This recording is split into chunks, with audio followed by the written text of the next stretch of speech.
नमो नमः। आज अजय एकादशी का पवित्र दिन है। भगवान के भक्त अजय एकादशी के व्रत को बड़ी ही श्रद्धा से धारण करते हैं। राजा हरिश्चंद्र ने भी ये व्रत धारण किया था। आज अजय एकादशी के पवित्र दिन राजा हरिश्चंद्र के प्रसंगों को सुनना बहुत ही श्रेयस्कर कहा गया है। शास्त्र कहते हैं कि शास्त्रों को प्रमाण मान के आचरण करना चाहिए, और जहाँ पर शास्त्र प्रमाण उपलब्ध न हो तो वहाँ पर महापुरुषों का अनुकरण करना चाहिए, उन्हीं के आचरण को प्रमाण मान लेना चाहिए। भगवान श्री कृष्ण श्रीमद् भगवद गीता में कहते हैं, यद्यदाचरति श्रेष्ठस्तत्त देवे तरोजनः स यत् प्रमाणम कुरुते लोकस्तदनुवर्तते। जैसा जैसा श्रेष्ठ जन आचरण करते हैं, जन साधारण उसी को प्रमाण मान के उसी के अनुरूप आचरण करता है। राजा हरिश्चंद्र ने सत्य के मार्ग का जो प्रमाण दिया, उसका अनुकरण सभी को करना चाहिए। संभव तो नहीं है, परंतु सत्य का मार्ग, उसकी प्रेरणा राजा हरिश्चंद्र देते हैं। और सत्य के विषय में जब चर्चा हो, सत्य के विषय में वार्तालाप हो, तो राजा हरिश्चंद्र का नाम ना आए, ये संभव नहीं है। सूर्यवंशी सत्यव्रत राजा के पुत्र राजा हरिश्चंद्र अपनी सत्यनिष्ठा के लिए आज भी जाने जाते हैं। सत्य के प्रति उनकी निष्ठा आज हजारों वर्ष बाद भी उन्हें सत्य का प्रतीक बनाती है।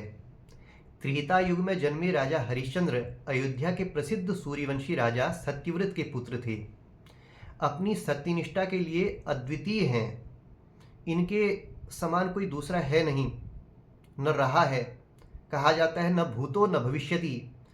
न तो राजा हरिश्चंद्र के समान सत्य पर निष्ठा रखने वाला, सत्य के मार्ग पर चलने वाला भूतकाल में कोई हुआ, और नहीं भविष्य काल में ऐसा मनुष्य होना संभव है।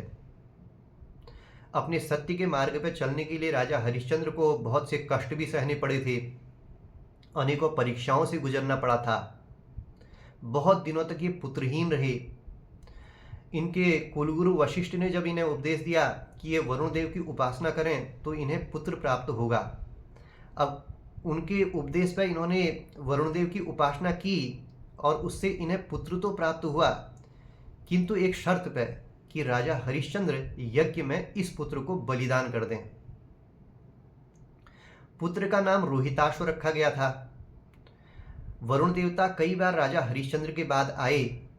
राजा हरिश्चंद्र अपने पुत्र के प्रति वात्सल्य भाव के कारण उसे बलिदान नहीं करना चाहते थे और वरुण देवता को वैसे ही लौटा दिया। अब बार बार जब ऐसी स्थिति हुई तो वरुण देव अप्रसन्न हो गए और राजा हरिश्चंद्र को उन्होंने जलोदर रोग होने का श्राप दे दिया। रोग से पीड़ित हुए तो राजा रोग से मुक्ति पाने के लिए उन्होंने अनेकों उपाय किए। वरुण देव को फिर से प्रसन्न करने के लिए यत्न करने लग गए। फिर ये वशिष्ठ ऋषि के पास पहुँचे और इधर इंद्र देवता ने रोहिताश्व को वन में भगा दिया छुपने के लिए। राजा ने वशिष्ठ जी से सम्मति प्राप्त करके अजितर्ग नामक एक दरिद्र ब्राह्मण था, उसका पुत्र था शुनहसेप, उसको खरीद करके यज्ञ में बलि देने की तैयारी की। लेकिन बलि देने का जब समय आया तो समिता ने कहा कि मैं पशु की बलि देता हूँ, मनुष्य की नहीं देता हूँ, और समिता चला गया। तो विश्वामित्र ने आकर शुनहसेप को एक मंत्र बताया और उसे जपने के लिए कहा। इस मंत्र का जप करने पर वरुण देव स्वयं प्रकट हो गए और बोले, हरिश्चंद्र, तुम्हारा यज्ञ पूरा हो गया है, इस ब्राह्मण कुमार को तुम छोड़ दो, मैं तुम्हें जलोदर रोग से भी मुक्त कर देता हूँ। अब यज्ञ की समाप्ति का जब समाचार सुना तो रोहिताश्व जो वन में था वो भी वन से लौट आया और इधर शुनहसेप जो थे वो विश्वामित्र के पुत्र बन गए। राजा हरिश्चंद्र सच बोलने और वचन पालन करने के लिए मशहूर थे। उनकी प्रसिद्धि चारों तरफ फैली थी। ऋषि विश्वामित्र ने राजा हरिश्चंद्र की प्रसिद्धि सुनी तो वे इसकी परीक्षा करना चाहते थे। राजा हरिश्चंद्र हर हाल में केवल सच का ही साथ देते थे। अपनी इस निष्ठा की वजह से कई बार उन्हें बड़ी बड़ी परेशानियों का भी सामना करना पड़ा, लेकिन फिर भी उन्होंने किसी भी हाल में सच का साथ नहीं छोड़ा। एक बार जो प्रण ले लेते थे वो किसी भी कीमत पर पूरा करके ही छोड़ते थे। राजा हरिश्चंद्र ने सत्य के मार्ग पर चलने के लिए अपनी पत्नी और पुत्र के साथ खुद को भी बेच दिया था। इनकी पत्नी का नाम तारावती था और पुत्र रोहिताश्व। एक बार राजा हरिश्चंद्र ने सपना देखा कि उन्होंने अपना सारा राजपाट विश्वामित्र मुनि को दान में दे दिया है। अगले दिन जब विश्वामित्र उनके महल में आए, अब ये स्वप्न ही विश्वामित्र की लीला से आया हुआ था, तो वो उनके जब महल में आए तो उन्होंने विश्वामित्र को सारा हाल सुनाया और साथ ही अपना राज्य उन्हें सौंप दिया। अब जाते जाते विश्वामित्र ने राजा हरिश्चंद्र से 500 स्वर्ण मुद्राएं भी दान में मांगी। विश्वामित्र ने राजा को याद दिलाया कि राजपाट के साथ राज्य का कोष भी तो दान कर चुके हैं, अब दान की हुई वस्तु को तो दोबारा दान नहीं किया जा सकता है।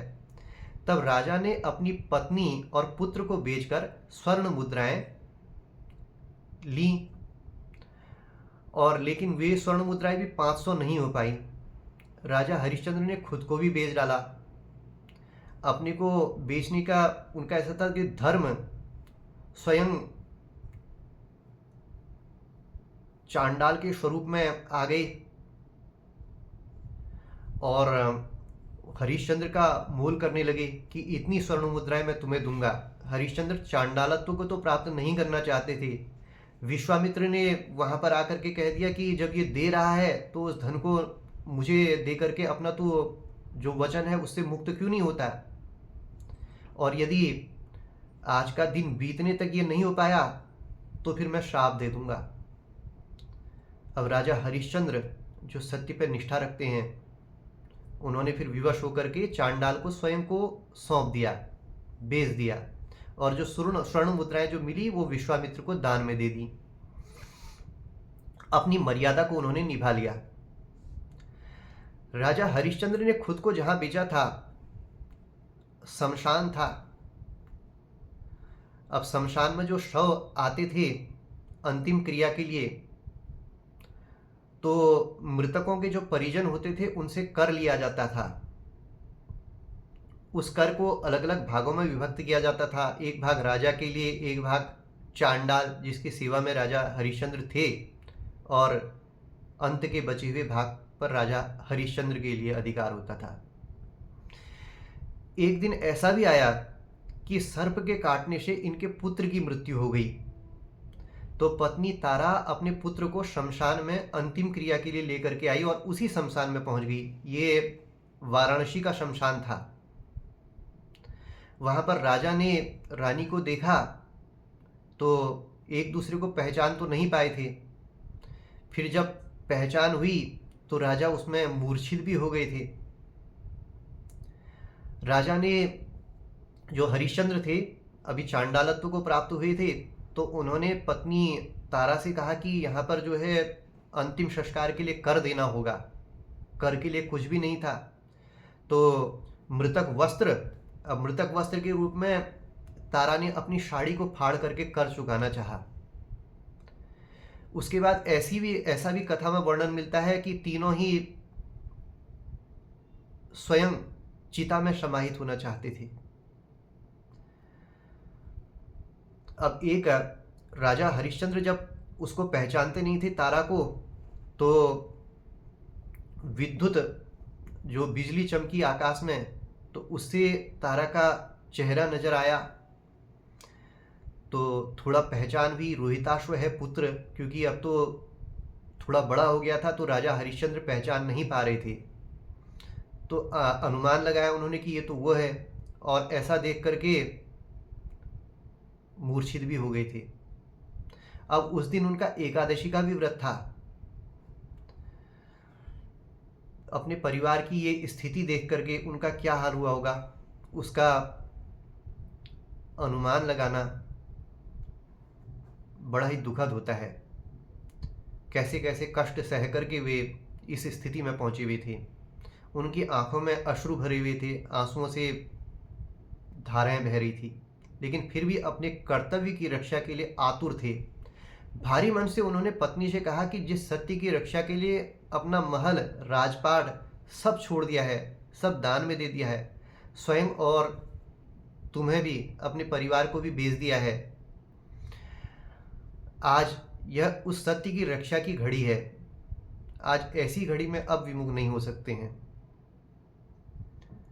तीनों ने चिता में प्रवेश का भी निर्णय लिया था। उसी समय आकाशवाणी हुई, स्वयं ईश्वर प्रकट हुए और राजा से कहा, हरिश्चंद्र, तुमने सत्य को जीवन में धारण करने का उच्चतम आदर्श स्थापित किया है। तुम्हारी कर्तव्य निष्ठा महान है, इतिहास में अमर रहोगे। स्वर्णिम अक्षरों में ये इतिहास लिखा जाएगा। और राजा की ली हुई जाने वाली दान वाली परीक्षा तथा कर्तव्यों के प्रति जो जिम्मेदारी उन्होंने निभाई थी, उसे विजय घोषित किया। हरिश्चंद्र ने ईश्वर से कहा, अगर मेरी कर्तव्य निष्ठा, सत्य के प्रति समर्पण सत्य है तो पुत्र रोहिताश्व को जीवन दान दीजिए। इतने में ही रोहिताश्व भी जीवित हो उठे। ईश्वर की अनुमति से विश्वामित्र ने हरिश्चंद्र का राजपाट उन्हें लौटा दिया। तो राजा हरिश्चंद्र का ये प्रसंग मैंने संक्षेप में सुनाया है। मार्कंडेय पुराण में, श्रीमद् देवी भागवत में इसका विस्तृत वर्णन है। आज इस प्रसंग को सुनना बहुत ही श्रेष्ठ बताया गया है। समय नहीं था, इसलिए मैं रात्रि में इस प्रसंग को प्रस्तुत कर रहा हूँ। नमो नमः।